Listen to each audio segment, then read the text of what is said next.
Hello, আসসালামু আলাইকুম। আজকে একটা সুন্দর প্লেস এবং এই প্লেসটা দেখতে পাচ্ছেন অনেক সুন্দর।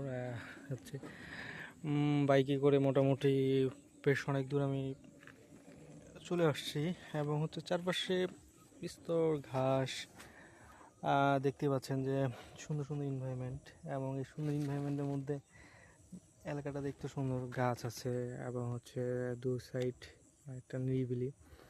শীতের প্রথম এবং হচ্ছে আসলে এদিকের উত্তরবঙ্গের এই জায়গাগুলোতে আসলে শীতের প্রথমের দিকে আমাদের পঞ্চগড়, তেঁতুলিয়া, ঠাকুরগাঁও এই এলাকাগুলোতে অনেক সুন্দর এনভায়রনমেন্ট ক্রিয়েট হয় এবং হচ্ছে ঘোরার মতো ফিলিংস আসে একটা।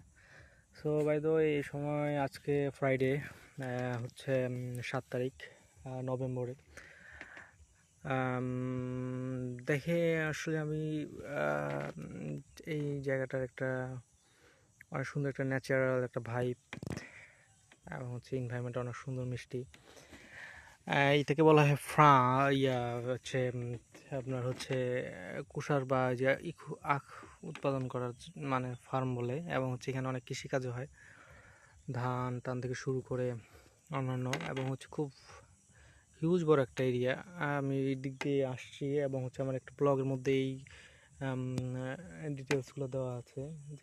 তো আসলে এই যে এখানে মাছ পাওয়া যায়, এগুলোতে মাছ বৃষ্টিতে তে আপনার হচ্ছে দেশীয় মাছ টাছগুলো হয় এবং হচ্ছে প্রতিটা জায়গায় প্রত্যেক পাশে এরকম আছে।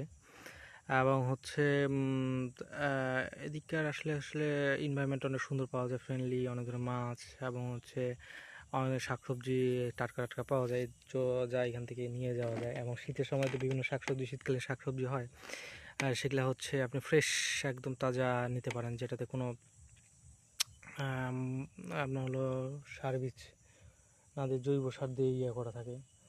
তো এইদিকে বেশ মাছ ধরতে গেলেও অনেক কিছু চ্যালেঞ্জ আছে, যেমন পানির মধ্যে অনেক জলক আছে বা ইয়ে আছে, এইগুলো অনেক ভেজাল আছে। সো বাই দ্য ওয়ে, সামনের ব্লগগুলোতে আরও ডিটেলস আরও কিছু নিয়ে থাকবে এবং হচ্ছে আমি যেই জায়গায় যাই ট্যুরগুলোতে ন্যাচারাল এবং ভাইব, ভিলেজ টাইপ এবং হচ্ছে এলাকা রিলেটেড, তো চেষ্টা করি তুলে ধরতে সেই এলাকার এনভায়রনমেন্ট, সেই এলাকার পরিচিতিটা এবং কী কী জিনিস পাওয়া যায়, ন্যাচারালিটি। আমরাও মাঝে মাঝে সপ্তাহে একদিন দুদিন পাই সময়, সেই দিনেই ঘুরে আসলে আপনারা যাতে ভিডিও ব্লগের মাধ্যমে উপকৃত হন, যাতে আপনারাও সেই জিনিসগুলো কালেক্ট করতে পারেন। সো চলেন, লেটস গো, দেখা যাক সামনে।